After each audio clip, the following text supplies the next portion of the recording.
எல்லாரும் ஆண்டவர்கிட்ட நம்ம கேட்போம். வசனம் என்ன சொல்லுதுன்னா, என்னிடத்தில் அன்பு கூறுவது போல பிறனிடத்திலும் அன்பு. ஆண்டவர் அதான் ரொம்ப விரும்புகிறார். நம்முடைய குடும்பத்தை நம்ம பற்றி ரொம்ப அன்பாக இருப்போம். ஆனால் மற்றவங்களிடத்தில் நம்ம என்ன செய்யணும்? அன்பு கூறணும். ரோமரில் சொல்லப்பட்டிருக்கு, அன்பு கூறுத கடனே இல்லாமல் வேறு கடன் நமக்கு என்ன செய்யக்கூடாது. கடன் வாங்கணும். என்ன கடனில் தான்? இதில் தான் கடன் இருக்கணும். அன்பு செலுத்துகிற கடன் மட்டும் தான் இருக்கணும். அன்பு கூறுகிற கடனே அல்லாமல் வேறு எந்த கடன் நமக்கு என்ன செய்யக்கூடாது, இருக்கக்கூடாது. அப்போ இந்த முதலாவது ஆவியின் கனி எல்லோரும் கேட்போம் ஆண்டவர்கிட்ட. ஆண்டவரே, ஆவியின் கனியாகிய அன்பு எனக்கு தாங்க. இந்த அன்பு இல்லைன்னா உலகத்தில் ஒன்றுமே இல்லை. அன்பில்லாதவன் தேவனை அறியான். அன்பு இல்லை என்றால் ஒன்றும் இல்லை.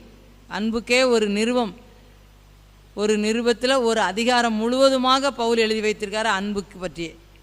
அன்பு சகலத்தையும் தாங்கும், சகலத்தையும் சகிக்கும், சகலத்தையும் நம்பும்.